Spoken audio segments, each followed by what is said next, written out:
हाँ वो परसों एक आत्मा मिली बीके में चलने वाली। हाँ जी। जो बीके में चलती है वो पहले से मैं पहचानती हूँ उसको। तो जैसे सेवा कर रहे थे कि शंकर वाली पाठ अभी चल रहा है तो पहचानो, ऐसा मैं बोल रही थी उसको। तो इतने दिन से सुन रही थी वो, अच्छे हाँ। से सुन रही थी और ग्रहण कर रही थी। हाँ इस बार जब मिली तो उसने 2-3 ऐसे वाक्य बोले कि ऐसे बोला कि उसने कि शंकर वाली पाठ जो है वो तुमको पता नहीं है क्या है। बोलती है सब असुरों को इकट्ठा करते हैं और उनको शक्ति भरते हैं और ऐसे छोड़ देते हैं।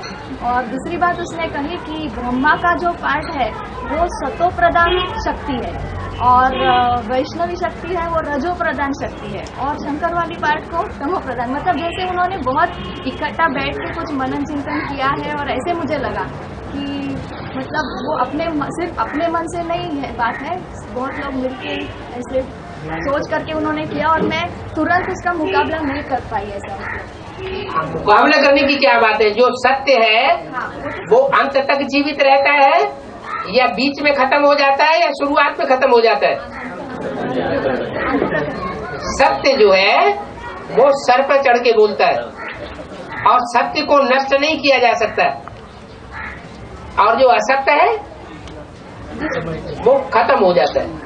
जितना ज्यादा झूठ होगा उतना जल्दी खत्म होगा, जितना कम झूठ होगा उतना देर से झूठ खत्म होगा। और पूरा ही सच्चा होगा 100% तो वो खत्म होता ही नहीं। तो तीनों मूर्तियों में से उनको कंपेयर करके बता दो। तो भक्ति मार्ग में कहा हुआ। हाँ जी, तो भक्ति मार्ग में कहा हुआ है क्या? तमो प्रधान शंकर। हाँ नहीं, कहा हुआ है, वो तो देखने में आता है। कोई बातें ऐसी होती हैं जो बाहर से देखने में कुछ और नजर आती है और अंदर से कुछ और होती है। सार्वभौम मतलब बोला हुआ है बाप का प्यार अंदर का और बाहर का प्यार, इसमें बड़ी भारी युक्ति है।